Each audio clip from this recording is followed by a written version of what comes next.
What up, Laker family? It's your boy DTLF back with another post-game recap as the Lakers unfortunately fall to the San Antonio Spurs, y'all. A lot to a little, all right? 136 to 108. And what was an ass whooping from beginning to end? And nobody should be surprised because we all saw this coming. Talked about it pregame. It was, we played the Southbay Lakers and they played the San Antonio Spurs. So that's why we got blown out, but we still here, man. We're still going to break down the game, and it's just an embarrassing loss. We'll get to the comments in a bit. What can I say, man? Wemby did Wemby things to the South Bay Lakers. He came out here, dropped 40 points. He went completely crazy, man. He had 40 points on 13 for 20. At one point, I thought he was going for 80. And so I was like, whatever we do not let this man get 80 on the South Bay Lakers, all right? But he ends up with 40 points, 12 rebounds, 2 assists, 2 steals, and a block in 26 minutes. So clearly we were outmatched. And there were some silver linings, but not many, if we're being honest, man. Again, final score 136 to 108. I'm surprised that this squad even got to 108, if I'm being honest. The Spurs shot 56% from the field and 39% from beyond the arc. Lakers only 48% from the field. Rebounds, we got out rebounded 52 to 43.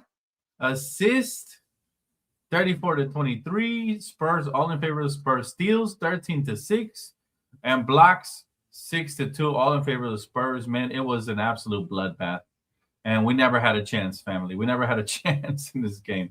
There was one play of the game that I thought I'd share with you guys, but that was it. That was absolutely it. And I thought this play was great, man. And this is one of the silver linings. Bronny here, Adutio getting the block. Bronny here, look at this beautiful pass by Bronny right here.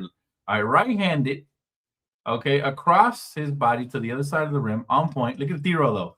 Thero high flyer, bam. And, in that moment, I was like, yo, listen, Thero might be the athlete that the Lakers been looking for, but he's still very raw. He said, nice pass, boy, but again, let's see it again. So nice. I'm going to go ahead and show it twice. All right, again, Bronny coming up with the loose ball. Look at this right-handed pass. Look at where Thero's at. Look at the body contortion here to get this. Oof. You reminded me of a young Kobe Bryant right there. I'm not even going to lie to y'all, but that was definitely the only highlight of the game. Everything else was trash. You could say Bronny Cash for you. Good for you, bro. Good for you. I don't know. I wouldn't do prize picks on a day where everybody's missing because you can never know who plays the second half. But let's see. My guy said, no way JJ had Gabe play minutes over half these guys. I refuse to believe he's a real person. Bro. Here's the thing. There were some silver linings tonight. There were some things that stood out for me. Jackson Hayes, 13.6 or 7 from the field with 4 rebounds, 3 assists in 17 minutes. He was super efficient. Exactly what you want from a backup big who stepped up to play, stepped up in the place of a depleted roster. Luke Kennard continues to impress. The one thing about Luke I can say, this dude, not only is he a steady shooter, he was 14 points, 5 for 8 from the field in his start, 5 assists, 2 rebounds. But the 5 assists really impressed me. He has a high IQ, can put the ball on the floor. I didn't really watch a lot of Luke Kennard's game. He played for bummy franchises like the Clippers, so I wasn't interested. But definitely remember him in Duke. And I don't remember him putting the ball on the floor and doing stuff off the dribble and playmaking. So the 5 assists was really impressive to me. Steady veteran with shooting and playmaking. I like it from Kennard. Drew Timme came in with 14 points, 5 for 8, 2 for 3 from beyond the arc, 2 rebounds in 20 minutes. Again, efficient scoring from the rookie young big, right? Looked comfortable. Bronny James was probably the biggest silver lining. Yes, his garbage minutes, but still 12 points, 6 assists, 3 rebounds, and a block in 25 minutes. Solid all-around game for him, man. Again, good vision. He didn't force things. And is one of the few creating for others. So, and then those were the players that to me kind of stood out in a positive manner. But it was I hate schedule losses. This was a schedule loss, chat. I really hate with a passion. I hate schedule losses. This was one of those. That's why I couldn't get excited pregame. I couldn't fake it for the bacon, man. I couldn't do it. What the hell is up with Manning? He's one of the smallest. He's on the smallest leash ever. They never let him play. Only two-way guy on our 3 that never plays, so we forget that he exists. That's true. Even in the game, he got pulled fast. I don't know, man. I don't know if he was checking out JJ Redick's wife or what, because I agree with you. I don't understand, bro. I don't understand why Nico Manning, maybe it's the name. Maybe it emasculates JJ Redick, Manning. He's like, you ain't more of a Manning than me. I don't know what it is, bro, but yeah. JJ is all over the place, bro. He said LeBron should have had like 4 more assists, but guys missed. LeBron, I like that. LeBronny. He's clearly got an NBA caliber feel for the game. Just needs to refine silver floor general and dimer badge. Reminds me of a better floor general than Shumpert, but not as good defensively or offensively. It's like a baby Shumpert, man. If he could ever develop his game, he would be interesting for sure. He said, I hope JJ gives Adu minutes. Adu Thero really intrigues me, not just because of his athleticism, but his defensive potential. He's got great defensive potential, man. Adu Thero has great defensive potential. He's insane. 6'9" wing, 6'8", 6'9" wing with a tremendous wingspan, can jump out of the building. He hasn't been healthy, so we can't really assess him. But again, today he had the highlight play of the game and jumping out of the building and Bronny finding him. So everybody in the building knows he's an athlete, and that's why Bronny found him, even though they have limited time. He's one of those athletes, you just throw it up by the rim, and he goes up to grab it. So, it is what it is, man. It is what it is, and, it's one of them games, y'all, one of them games. He said, I expected Rui to have a big game, but he let us down. El Compa, I'm glad you called him out. I almost forgot to call out Rui. And this is what pisses me off about Rui, man. Rui will have a tremendous game, and they'll have 3 mid ones, right? To pull up his box score, let's go pull up the box score real quick because, man, yeah, he's absolutely, El Compa is absolutely right. Rui has been a huge disappointment, man, throughout. Like, this is why I thought he would have been a candidate to maybe get traded, because at times this dude is just non-effective. And tonight, when everybody else was on the bench, but him and Jake Arabia were, 2 of the few starters here. 6 points on 3 for 12, 0 for 3 from beyond the arc, 2 assists, 2 steals, and 1 turnover, minus 24 on the plus minus. Terrible, Rui. Absolutely terrible. And then he got, prayers up for Colin Castle. Hopefully he's all right. But he got blocked by Castle, bro, in transitions. Like, when do you pump fake or, use your footwork to spin and do something different, bro? Rui is kind of a one-trick pony. That's the problem I have with him. If he's not straight line driving, he's jacking up mid-range shots or 3-pointers. That's his game. He don't have nothing else. He can't finish it with the left hand. He doesn't have a spin move in the lane. He doesn't have anything else other than, straight line drives with tunnel vision and open shots that he can knock down. So I don't know, man. I don't know. It's Rui will be Rui, man. Rui is inconsistent, and I've come to expect that from him now. I'm glad El Compa brought it up over on Instagram, because I wasn't even going to bring that up. I'm just so accustomed to him letting me down. He's so much better off the bench, though, because there we don't notice his inconsistencies as much. But yeah, this was just an ugly game, and I'm surprised, we were even interested enough to watch. I ended up the watch party at the half because I was like, I'm not going to put people through this, man. This was just, the Lakers didn't show up. Only the Laker fans showed up. Kobe Buffkin was extremely underwhelming. I still, as much as I like him as a prospect, I don't think he's ready. 2 for 10 from the field on his start, 7 points in 24 minutes, 1 for 5 from beyond the arc. Just not good enough. 3 turnovers, 1 assist, not good enough for Kobe Buffkin. Disappointed in his performance. I wanted to see more. Again, Luke Kennard was impressive. Jackson Hayes was impressive. Jake LaRavia fouled out in the first half. What's up with this dude, man? He only played 18 minutes. What's going on with Jake? What's going on with Jake, man? Where's the IQ, Jake? Jake. At the expense of sounding like Lonzo for training day, but Jake. Jake was just as unimpressive as Rui, but in a different way. He couldn't stay on the court. Maxi Cleaver gave us 6 points in 13 minutes. He did all right. Jared Vanderbilt, again, they were almost ghost on the court. Drew Timmy. All right, Dalton was okay, 9 points, 4 for 8, but Dalton he's just okay right now. And then again, Thero providing some energy here. He only had 3 points, right, on the and 1 and a block, right? But he only played 10 minutes. I would like to see this kid get more minutes. First game back, it was nice to see him on the court. Nick Smith Jr. finally played again. 6 points, 3 for 8, 2 rebounds, 1 assist, 1 turnover, 1 steal. He did okay. Okay, but Bronny was probably the best standout off the bench, if I'm being honest. Bronny definitely impressed me. He was more aggressive, and I like the things he did. He showcased a little bit of everything. So we're not mad at Bronny tonight, But again, this was one of those throwaway games that's just a regular schedule programming. Callie said, when I saw LeBron news, I knew it was best to skip this game and watch Netflix. Wise choice.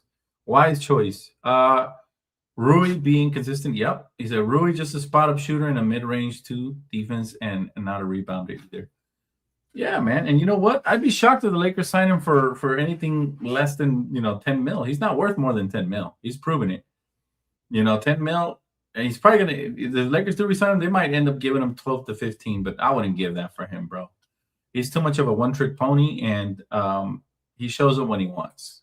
And he doesn't have that motor. He's got he's got a lot of talent offensively, and when he wants to, he'll show up defensively. He'll have like a weak side block, or he'll jump a passing lane.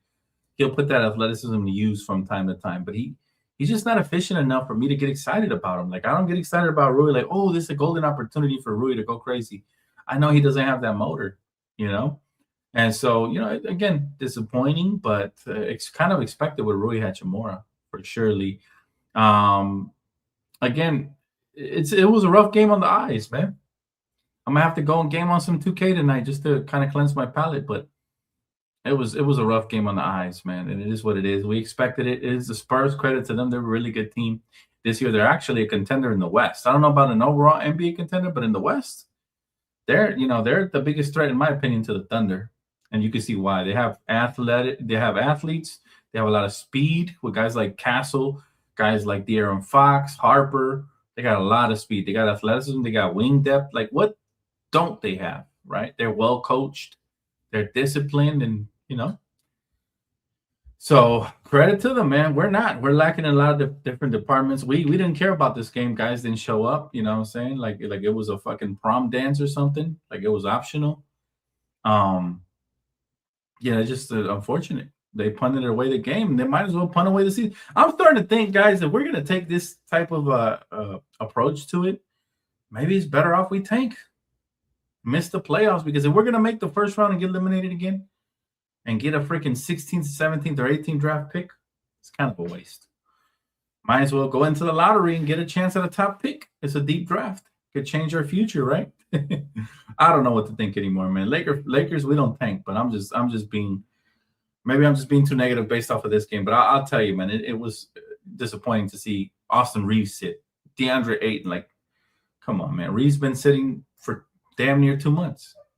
You couldn't play a back-to-back? Come on, fam. Even on minute restrictions, it would have been appreciated for sure.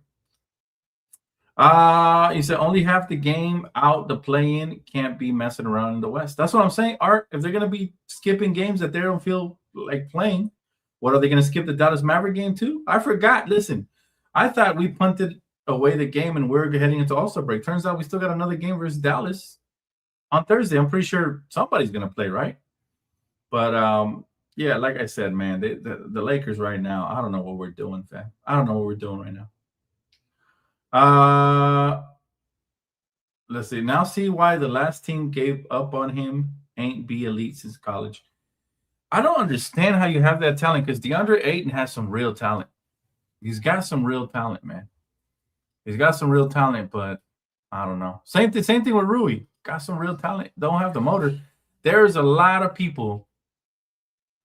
There's a lot of people that have a talent in the NBA, but they just don't have the heart. He said, same record as last season. We are on a 50-win pace at least. Actually, I think one game worse as of today. Yeah, I mean, 50 wins is cute, but 50 wins in a first-round exit ain't cute, man.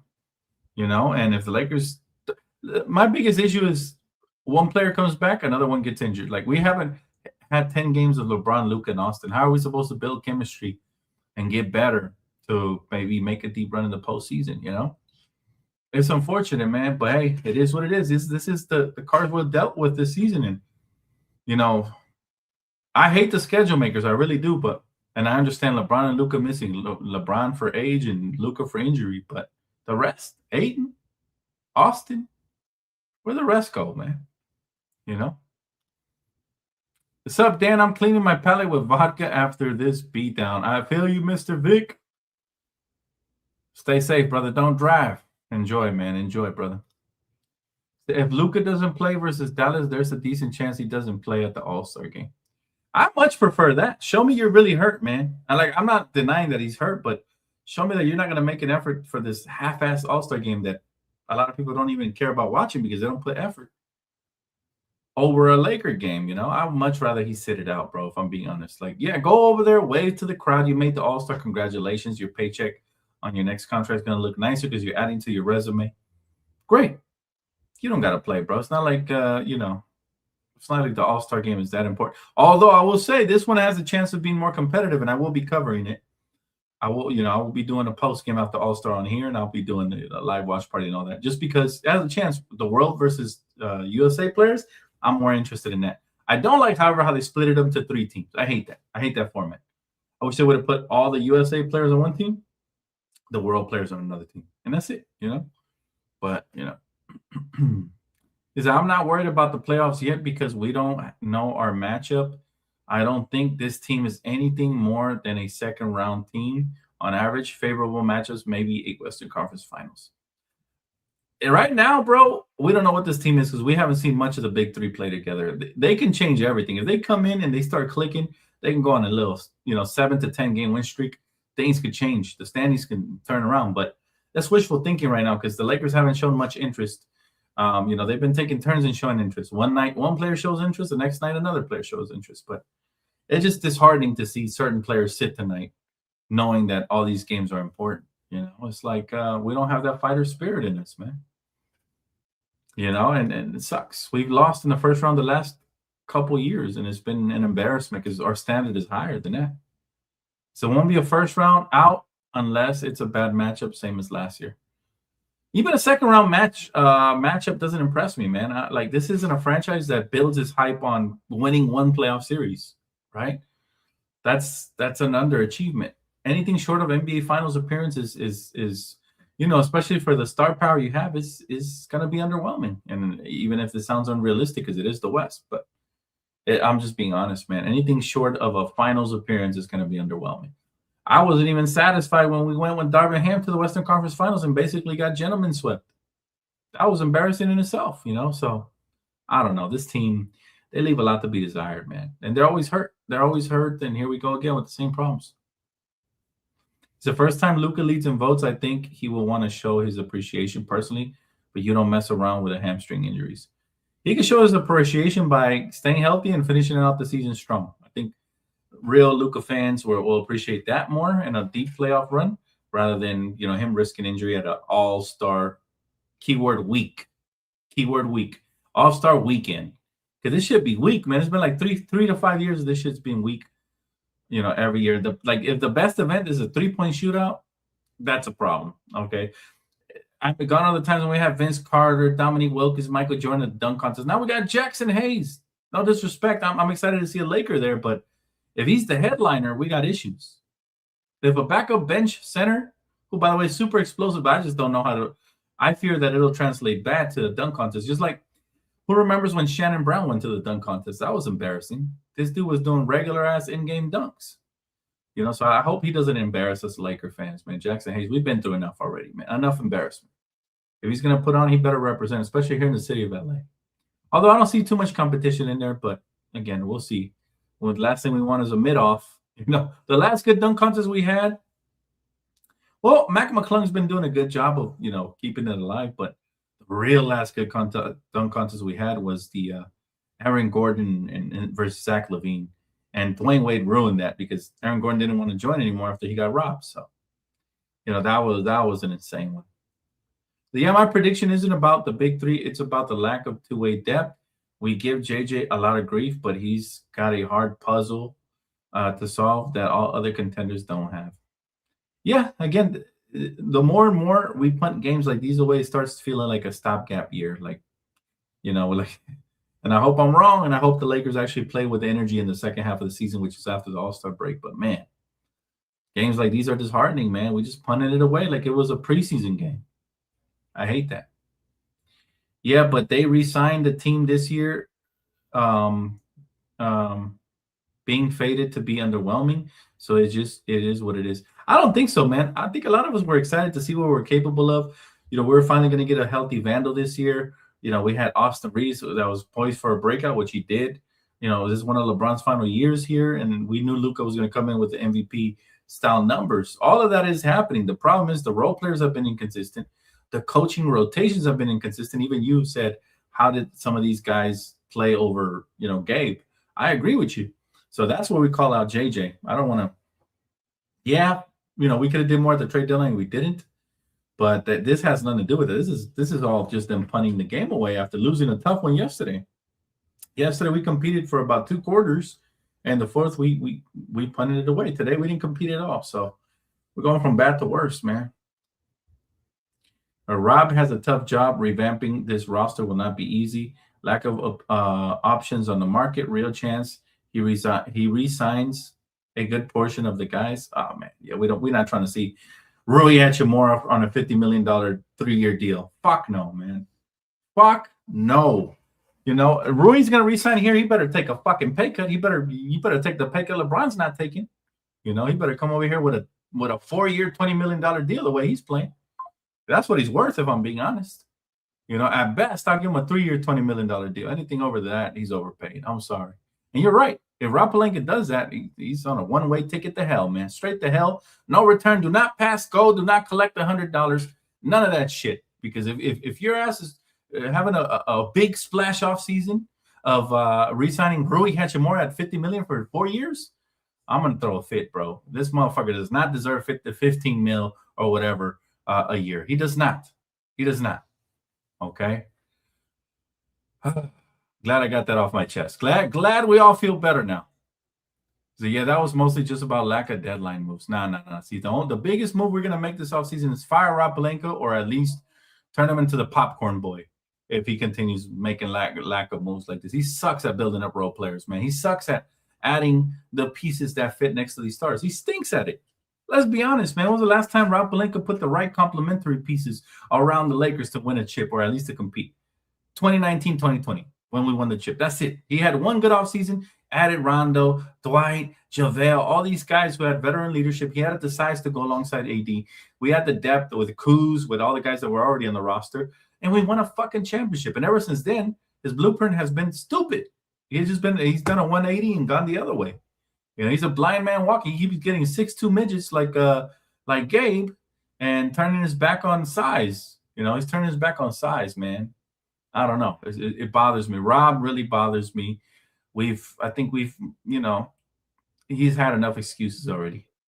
We gave him his praise when he landed Luka, but nothing came after. He was supposed to hit the ground running, have a great offseason. He had a good one. He had a good offseason, but nothing in the trade deadline. We cannot afford to do nothing again in the offseason. We can't. You better pull a rabbit out of a hat or some shit. Got to figure it out.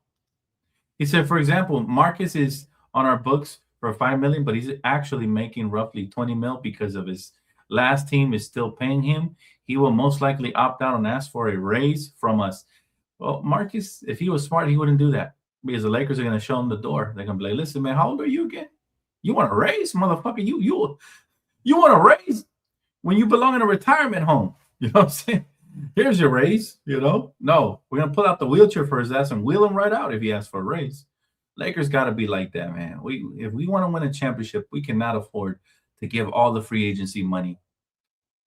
We cannot afford to give all the free agency money to just regular guys. And Rui is good, but that's all he is, good. He's not great. He doesn't really fit what we're looking for. We were looking for a 3-and-D wing. That's because Rui's not doing his job. You know what I'm saying? Rui's more busy in putting Diddy baby oil around his body and fucking wrestling with sumo wrestlers than actually working on his game in the offseason and boxing out and doing the things he's supposed to be doing. You know what I mean? Like, nah, bro. Like Rui's good player. I do not want him back unless he's taking a $7 million a year contract, okay? And that's mad. I don't even want to give him the 10 that we gave Gabe. I don't even want to give him that. Even if we feel like he's worth it based on his production, he's just so inconsistent, man. You know what I mean? If we really want to win a title, we're going to have to use that money wisely on guys who can give you heavy minutes and can actually produce, right? That's what we need. We need guys who can give us heavy minutes and produce. Well, I'm not interested in giving raises to older gentlemen or guys who didn't really, get past this level. Rui. It's unfortunate, man. Appreciate you, Kimiko. We just venting here. We just venting after a loss. It don't matter. And it's no hate on Rui, but he's just not worth the $20 million he's going to want a year. He's not worth it. Let the Clippers pay for him. Clippers love them type of players, and all of that. Is it Peyton Watson and Tari Eason aren't real options? They're restricted free agents. Those teams will just match at the last second when the whole free agent market signs somewhere else while we wait on their decisions. Yeah, we'll talk about free agency during free agency. It'll get interesting. Maybe the Lakers have trades available. Maybe not. Maybe they're going to have to throw some restricted free agents money and put pressure on them with the new CBA to not sign them, but not worried about that right now. Right now, what I'm worried about is the Lakers getting healthy again. And I say again because we were healthy for about one game, and now Luka's down, right? We're getting healthy again and giving opportunities to younger guys like a dude Thero. Okay, and I know Kobe Buffkin didn't have a good game, but give him another opportunity off the bench. Don't just put him away like JJ usually does. He's going to collect dust over there on the bench.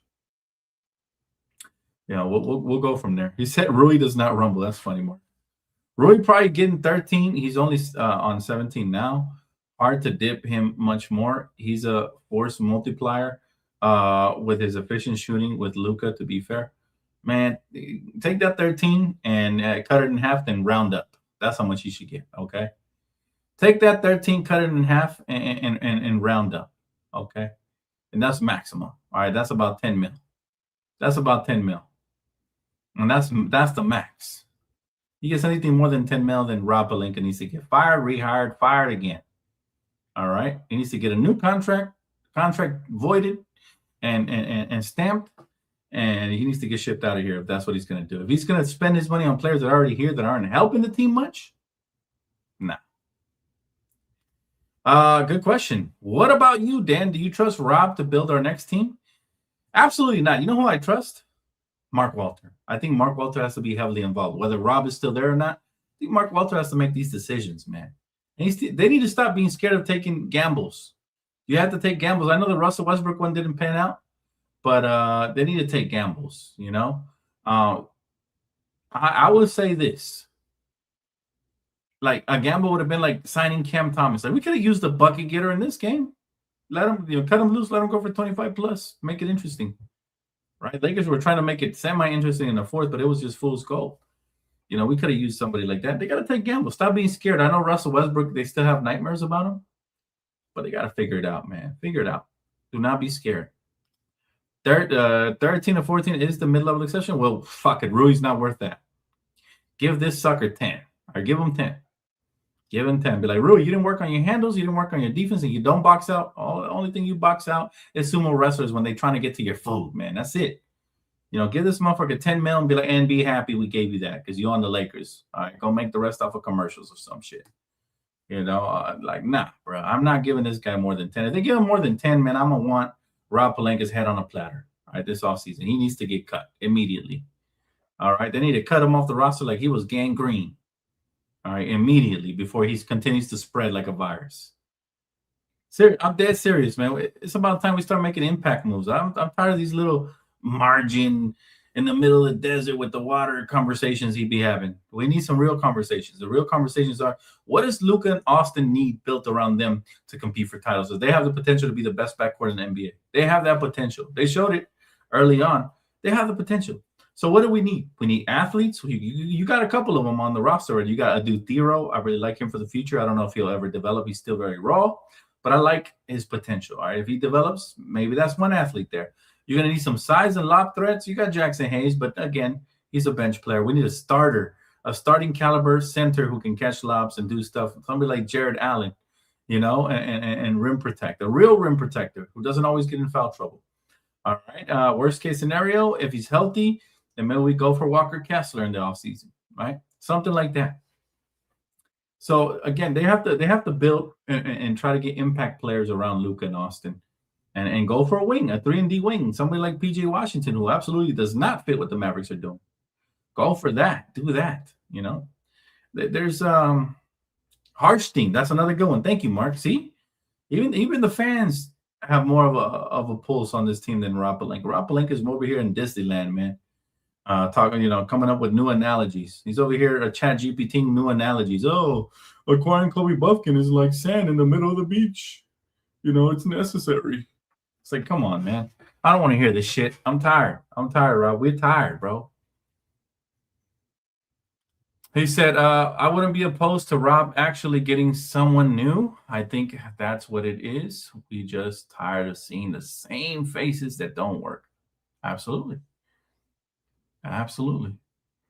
I think Hayes is a good backup. He's turned into a legit backup. He's more cerebral and everything. I'm impressed. Yeah, he's impressed me too.